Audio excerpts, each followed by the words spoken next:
While San Francisco overall has excelled under Kyle Shanahan, one area in which they've consistently struggled has been their offensive line play. Last year, for instance, they routinely ranked in the back half of the league for pass protection.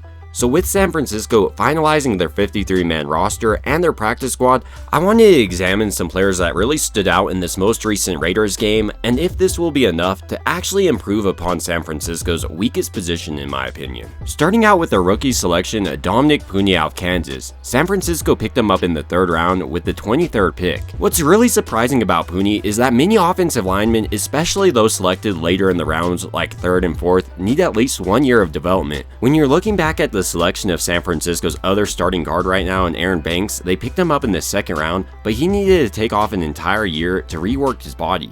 But so far, that doesn't appear the case with Puni. He secured San Francisco's right guard position headed into the season, and looking back on this 2024 draft, he might be the best player San Francisco selected, and he's going to have an immediate impact as a rookie. What sets Puni apart is how he's excelled at every single thing San Francisco has asked him to do up to this point. When you watch this play, for instance, he's asked to perform a reach block or a hook block on this defensive tackle, which is arguably one of the hardest blocks. The first thing that makes this extremely challenging is having the athleticism to take this 45-degree step and actually seal off this defender before he gets in the backfield. Puni then has to flip his hips and maintain his balance to create a running lane for Mason. He does just that, and you can see how this actually allows Mason to get additional yardage on this play. It's not like it's just a one-time thing for Puni either. Throughout this entire preseason, every time there was a major run, it seemed to be coming from Puni's side. Once again here, you can see how he does an excellent job with this reach block, and rather than keeping his feet still like a lot of rookies do once they actually do turn their hips, Puni continues to work his feet on this defender, and that's why Mason once again picks up a massive gain. Outside of Puni's athleticism, I also thought he showed off great strength in this Raiders game. On this play specifically, he's able to grab a hold of this tackle and doesn't stop until he's on the floor in the end zone, and is a big reason they scored here. While I've really focused on his run blocking ability, I would argue he's actually better at pass blocking. On this play specifically, when the defensive lineman tries to throw him, he's unfazed, and once he comes back with that spin, Puni would have been right there to meet him if Purdy did decide to stay in the pocket. I also think Puni does an excellent job throughout the play of finding work. First on this play, for instance, he gives 91 a pop with his hand, and once he sees Colton McKivitz getting beat, he's able to slide over, and while that might have given Purdy only half more of a second, it was just enough to allow him to escape the pocket. So while Dominic Puni wasn't a 1st round selection in this draft, he does look like he's going to end up not just being good for a rookie, but one of San Francisco's best offensive linemen heading into this year. And luckily for San Francisco, they won't have to run out Nick Zakelj on the field, as Aaron Banks is slated to return to practice on Tuesday after missing a month with a broken pinky.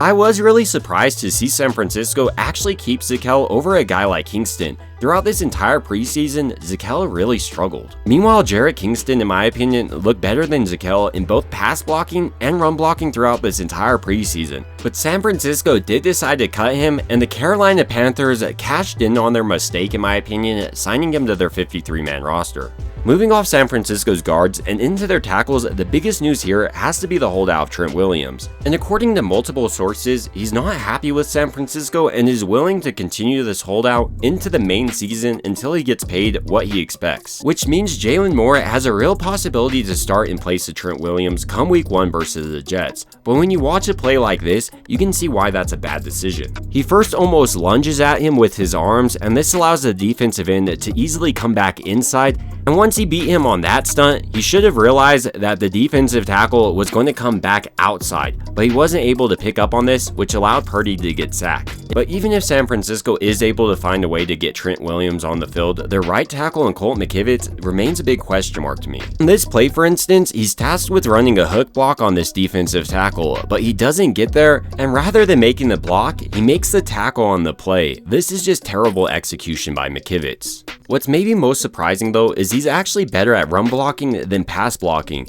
On this play, I think he shows off one of his worst skills, which is timing up his punch with the defender's rush. Here, you can see how he just whiffs, and once the edge does turn the corner on him, he struggles to make up for it because he's not the most athletic player. So headed into the season, I do expect Cole McKivitz to continue to struggle, and while it may help that he has Dominic Puni next to him, I don't think McKivitz is much more than a bridge player, and San Francisco needs to invest more heavily in this position. Moving off San Francisco's tackles and into their centers, Drake Nugent had himself a pretty nice game. game, and while he didn't make the 53-man roster, he is on San Francisco's practice squad. While he's a little bit smaller, coming in at 6'1 and a half, weighing 300 pounds, he makes up for it with his athleticism, and last year for Michigan, he was a finalist for the Remington Award, which is given to the nation's top center. But while he most likely won't have an immediate impact during his rookie year, I think he can develop into a pretty solid option for San Francisco moving forward. But even though San Francisco was able to pick up a couple of nice players this offseason, specifically Dominic Puni, I do think their offensive line will continue to be their biggest weakness and teams will target it. But ultimately, these are just my thoughts about San Francisco's offensive line headed into the season, and I want to hear your thoughts down below. It would also mean a ton to me if you could like and subscribe, and as always, I hope you guys have a great rest of your day.